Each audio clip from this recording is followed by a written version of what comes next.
Oh, tout simplement, bienveillance, c'est veiller à ce que ça aille bien. Que ça aille bien pour les autres, pour le monde. Et pour que ça aille bien pour les autres et pour le monde, il faut que ça aille bien pour moi. Enfin, c'est difficile de trouver un vrai synonyme à bienveillance. Il y a des mots qui sont assez proches. La compassion dans son acception bouddhiste telle qu'elle est aussi retravaillée par l'université de Stanford couvre une partie de la bienveillance, la compassion qui vise à faire en sorte que ça aille moins mal. Et je crois que dans la bienveillance, il y a aussi une autre dimension qui est plus célébration, c'est que ça aille bien et vraiment bien. Donc voilà, je mets un peu les deux, la compassion et la célébration, les deux ensemble, ça fait quelque chose comme la bienveillance. J'ajouterais peut-être une forme d'amour que les Grecs dénomment philia, qu'on transforme aussi, qu'on adapte en amitié. Cette façon d'être avec les autres, mais de nouveau qui existe aussi envers soi, envers le monde, envers la vie, aimer la vie, c'est le livre d'Eric Fromm, formidable. Voilà, je pense que la bienveillance proche de l'amitié aussi, quelque chose que... ou alors il y a de la bienveillance dans l'amitié, mais ça on peut en discuter. Les gens vivent mal aujourd'hui. Il y a beaucoup de gens qui vivent de vraies difficultés dans leur existence, alors qu'on n'a jamais eu autant de confort, de facilité, de choix, de liberté.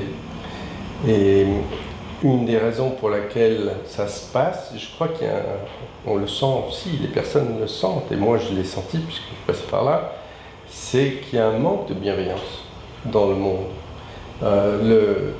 Le monde marchand n'est pas forcément un monde bienveillant. C'est un monde qui vise à nous vendre des tas de trucs, pas forcément dont on a besoin, et souvent dont on n'a pas besoin. Le marketing, dans lequel j'ai travaillé des années, veillait à vendre, à créer des besoins qu'on n'avait pas, pour nous promettre un bonheur que de toute façon on n'atteindra pas par la consommation. Et donc tout ça, ça crée un mal-être individuel et collectif. Notre société va pas très bien, et pourtant, encore une fois, les conditions sont là pour que ça aille bien. Et donc, je crois qu'il y a, et c'est ça qui est enthousiasmant et qui me rend optimiste, c'est qu'il y a un sentiment de ce besoin de bienveillance qui peut amener chacun à aller voir comment on peut la cultiver, qu'est-ce qu'on peut en faire finalement de cette bienveillance, à quoi ça pourrait servir. Et quand on la met au cœur de notre existence, que ce soit individuellement ou collectivement ou dans une organisation, ça change énormément de choses.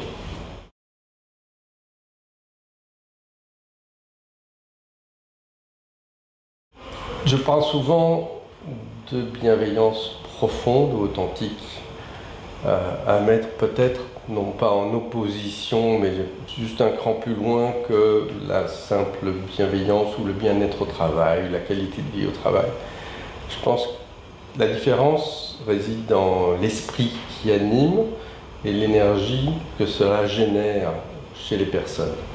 Il y a quelques années, je crois que c'était le Club des annonceurs en France qui m'avait proposé de venir comme conférencier parler de la fidélité.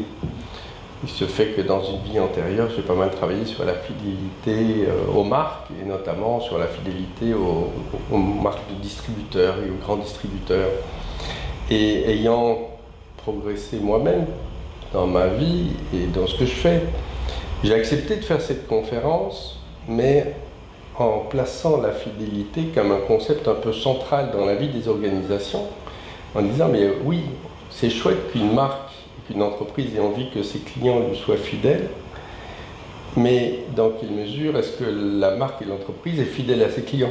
Posez la question en disant mais vous, voilà, vous avez peut-être une épouse, un compagnon, une compagne, et vous avez envie que cette personne vous soit fidèle.